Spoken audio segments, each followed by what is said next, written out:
C'est une des choses qu'on sait le mieux quand on arrive au Japon. Les Japonais se saluent en s'inclinant et non pas en se serrant la main. おはようございます。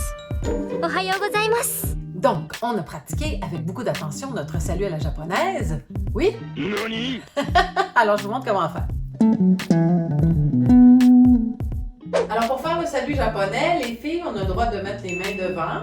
Les garçons, il faut que ce soit absolument sur les côtés. Nous aussi, les filles, on a le droit.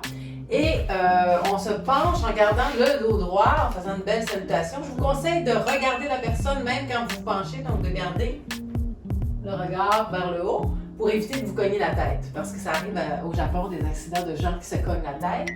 Et quand on est plus à l'aise, on peut se saluer tout simplement avec une courte inclinaison. Ça, c'est pour les saluer avec les amis.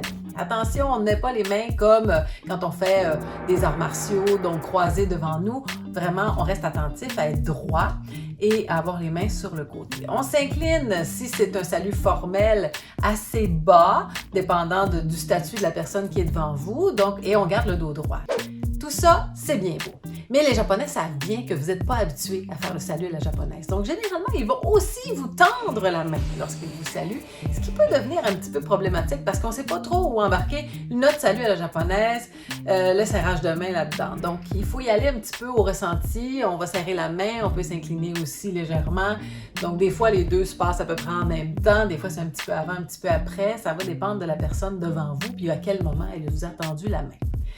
Une autre chose qui est bien important quand vous allez visiter le Japon, surtout dans un contexte d'affaires, je dirais, mais ça peut être aussi en dehors des contextes d'affaires parce que ça peut servir, c'est d'avoir une carte d'affaires qu'on appelle Meishi. Sur la carte d'affaires, vous allez avoir le nom qui est écrit en japonais généralement, donc faites l'effort de vous faire quelques cartes d'affaires avec votre nom écrit en japonais ou à la limite, vous pouvez l'écrire vous-même.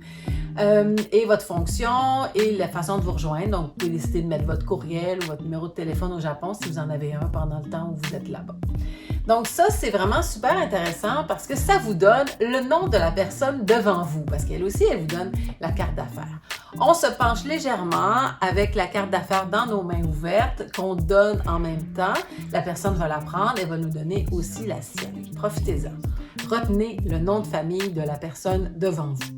Parce que c'est pas si évident que ça, les noms de famille japonais pour nous, tout comme nos noms de famille ne sont pas si évidents pour les Japonais. Donc vraiment, c'est un bon petit truc à retenir.